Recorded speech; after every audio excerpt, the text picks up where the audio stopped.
नमस्कार,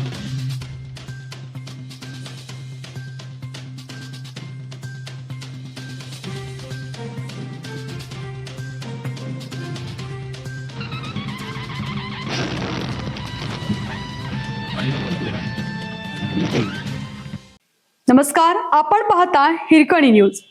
हिरकणी न्यूज प्रत्येक क्षण ताज्या घडामोडी आणि महत्त्वाच्या प्रत्येक बातमीसाठी नेहमी तत्पर. गेल्या वेळी राडा, यंदा वाद, नको परंपरेला तडा. विरोध करताना ताळतंत्र बाळगण्याची, परंपरा जपण्याची सर्वच लोकप्रतिनिधींची जबाबदारी.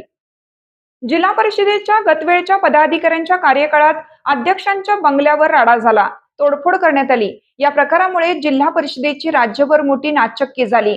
आता नव्याने कारभाऱ्यांच्या कारकिर्दीची सुरुवात ही वादाने झाल्याने जुन्या कटू आठवणी ताज्या झाल्या. मतभेद, विरोध जरूर असावा, पण विरोध करताना ताळतंत्र बाळगण्याची, परंपरा जपण्याची सर्वच लोकप्रतिनिधींची जबाबदारी आहे.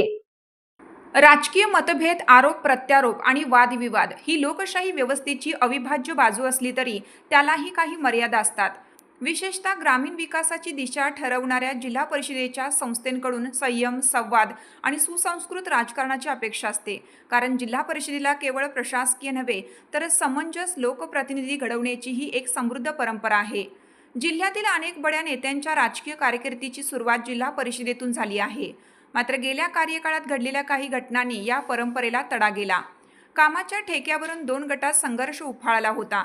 विकासाच्या मुद्द्यांपेक्षा या घटनाच अधिक चर्चेत राहिल्या आणि जिल्हा परिषदेच्या प्रतिमेला धक्का बसला.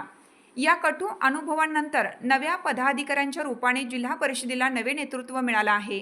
काही अपवाद वगळता बहुतांश सदस्य पहिल्यांदाच निवडून आले आहेत. प्रशासन, विकास कामे आणि विविध विषयांची माहिती घेण्यावर त्यांचा भर दिसून येत आहे. नेते घडवणाऱ्या या पाठशाळेत नव्या पदाधिकाऱ्यांना सत्तेत येऊन 4 महिनेही पूर्ण होत नाहीत तोपर्यंत समाज कल्याण विभागाच्या सौर पतदिवे योजनेच्या कामावरून बुधवारी वादावादी झाली. त्यामुळे गत वेळच्या कटू घटनांची पुनरावृत्ती होणार का, अशी भीती व्यक्त केली जात आहे.